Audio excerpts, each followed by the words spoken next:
Welcome back to the channel, everybody. I hope you guys are all doing great. First things first, I want to point out, I don't know if you guys noticed, but I did change the channel name, which I discussed in a couple videos ago that I might have done that, or that I was thinking about doing it, and I did. Just to Nnamoko State men's basketball news. I feel like that's going to draw a lot of attention other than just my name, and especially since it's going to be the new style of content. I figure might as well do that. Again, please let me know in the comments if you guys do like these videos. I've heard from some of you guys on Instagram. Some of you guys enjoy them. So just please keep letting me know. Because I would hate to just lose a lot of subscribers, for doing this type of content. I feel like this is something that I'm better at and that I think you guys will enjoy, especially if you guys are basketball fans or fans of the Aggies basketball team or just Aggies in general. I think this is a channel to be. There's a lot of big time programs, like I know Texas Tech, Duke, Kentucky. Those schools, they have like Locked On. It's called like Locked On Texas Tech, Locked On Kentucky, Locked On Duke. They talk about all sports, or even some of them just talk about basketball fan pages and all that. And they get a large following. But NMSU being a mid-major in the Conference USA conference, there's not a lot of whole people that really do that. And so, if anyone, and I know there's a lot of people that, do updates on the team. But from what I know, I think I'm the only YouTuber that's going to be discussing the team, which is good because a lot of times on YouTube, there's been so many things that have been repetitive. So for me to be able to do something that kind of stands out from other people, I hope it's a good thing. Right now at about 618 subscribers, I just want to keep on pushing. I want to reach my goal of 1,000. So if you guys have not subscribed, please subscribe, and please just let your friends know about me and tell them to check out the videos. I really appreciate that. In today's video, we're going to be talking about a new player that the Aggies just signed. His name's Nnamoko. I think that's how you say his last name. I don't know what's with the Aggies signing guys. I just can't pronounce their names, but I think that's how you say it.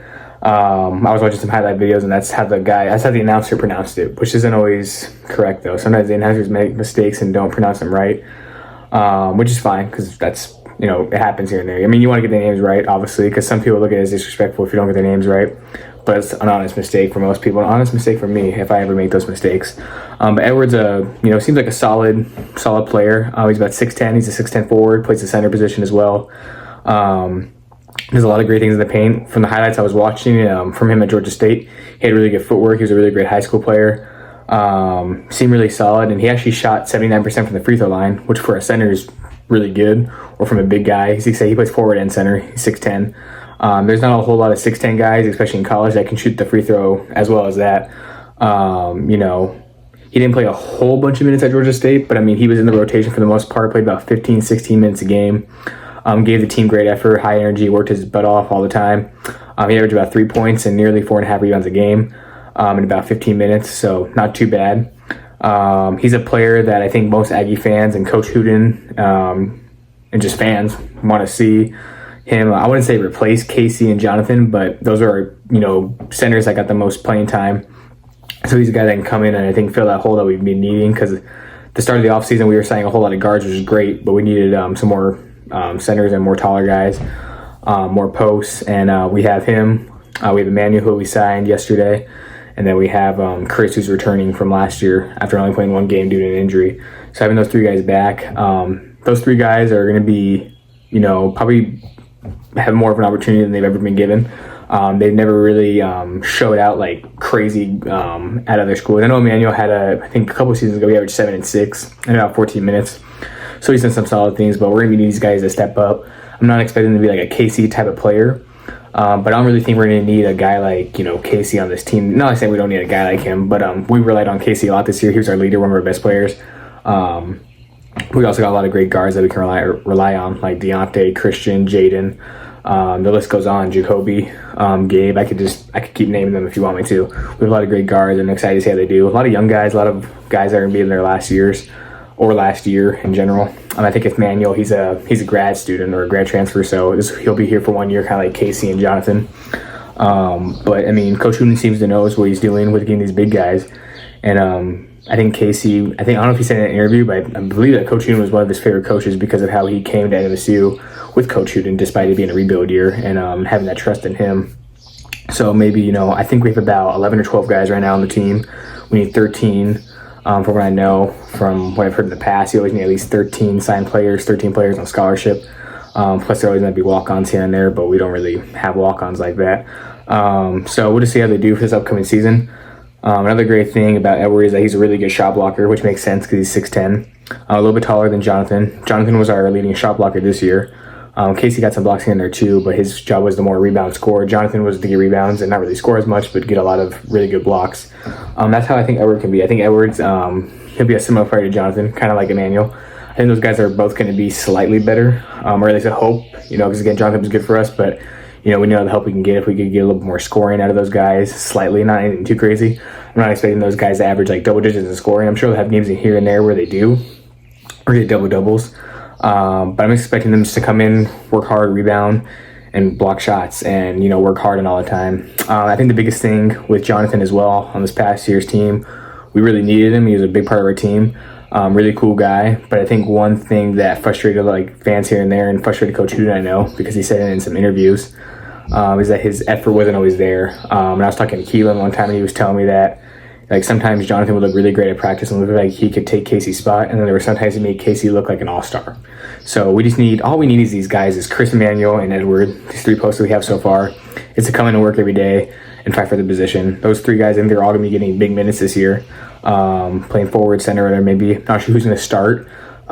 Based on their stats and based on the games I've watched, it's kind of hard to say, but I think Emmanuel is probably our best fit as of right now. It's really hard to say.